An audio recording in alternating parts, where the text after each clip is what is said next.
सच में प्रारंभ में सतीश जी ने जैसे बताया था कि अजय तिवारी जी की खासियत ये है कि हिंदी के ज्ञाता हैं और साथ ही साथ नामों को कैसे उच्चारण करना है, उसके कितने अर्थ हो सकते हैं, बहुत सुंदर तरीके से आपने याद भी रखा और उसके अर्थों को भी बताया। बहुत बहुत धन्यवाद। आज इस अति सुंदर धार्मिक कार्यक्रम में आने के लिए बहुत अच्छा लगा। मैं नेपाल जी को बहुत बहुत धन्यवाद देती हूँ, क्योंकि एक बहुत ही साधारण सी महिला होने के नाते यहाँ हमारे सनातन धर्म के इतने विशिष्ट मुनिवर, महामंडलेश्वर और धर्म को जिन प्रतिनिधियों की वजह से जाना जाता है, ऐसे मेरे बहुत ही श्रेष्ठतम व्यक्तित्व यहाँ पर विराजमान हैं। मैं सबको नमन करती हूँ, सबका अभिनंदन करती हूँ। यहाँ पर सेवा गिरिराज जी के विषय में भी मैंने सुना और बहुत सारे ट्रस्टी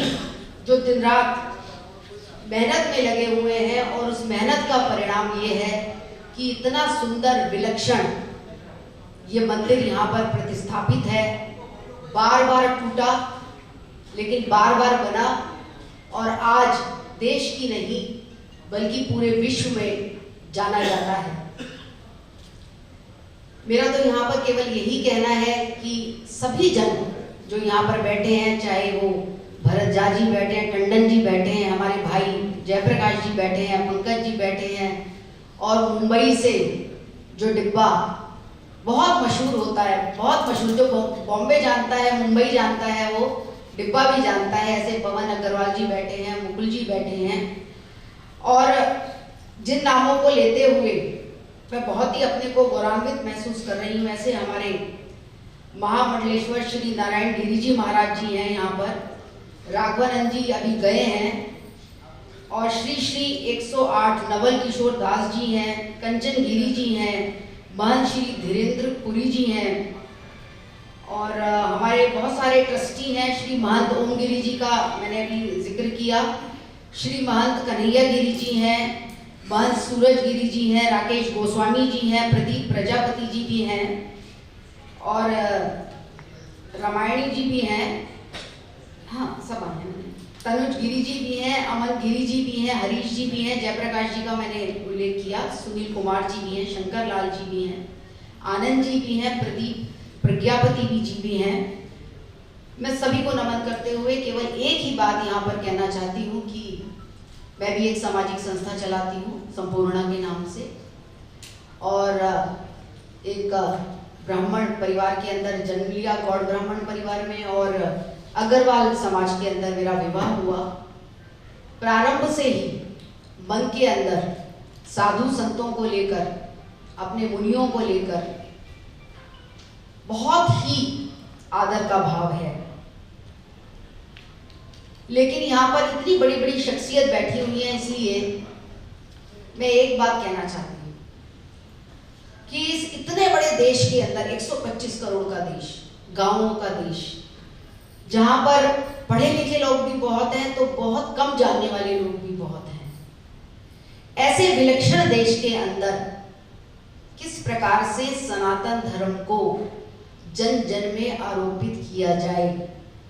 उसको कैसे बताया जाए कि हर चीज हमारे धर्म में जो भी कुछ भी है, छोटे से छोटा और बड़े से बड़ा, वेदों के अंदर जो कुछ भी लिखा है वो सामान्य जीवन के अंदर भी उतना ही लागू होता है।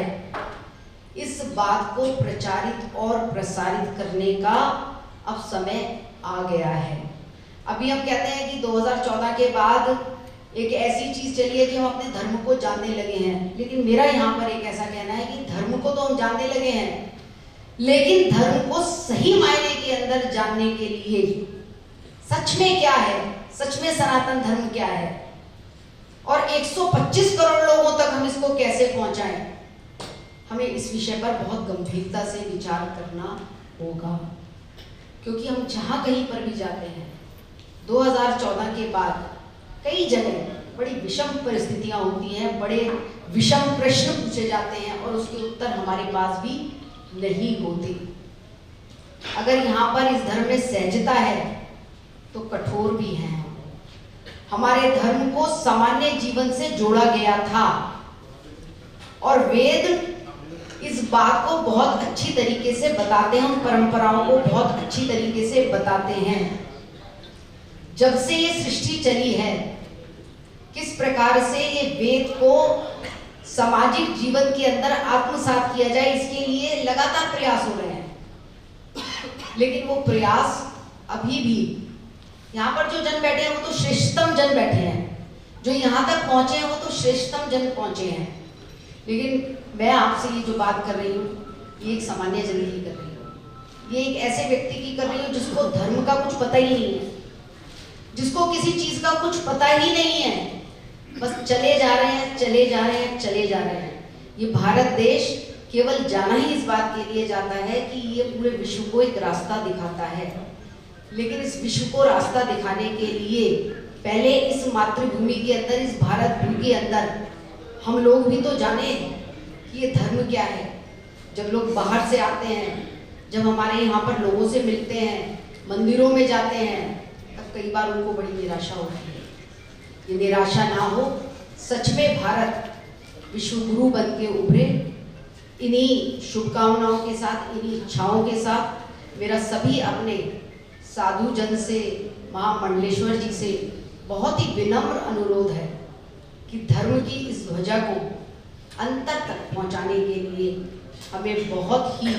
अंदर तक काम करना होगा। प्रकार के कार्यक्रम यहाँ हो रहे हैं, ये हर गली कूचे के अंदर पहुंचे ताकि लोगों को धर्म का ज्ञान हो, भान हो। ये जो 108 फीट का ये जो संकट मोचन मंदिर है, ये प्रतीक नहीं बल्कि हमारी संवेदनाएं, हमारे संस्कार भी इतने ऊंचे, इतने प्रख्यात और इतने बलशाली हों। मैं इन्हीं शुभकामनाओं के साथ अपनी बात समाप्त करती हूँ और मुझे इतने सुंदर कार्यक्रम में और आप सब जैसी बहुत ही अच्छी श्रेष्ठतम विभूतियों से मिलने और उनके चरणों में वंदन करने का मौका मिला। मैं हृदय से आपकी आभारी हूँ। बहुत बहुत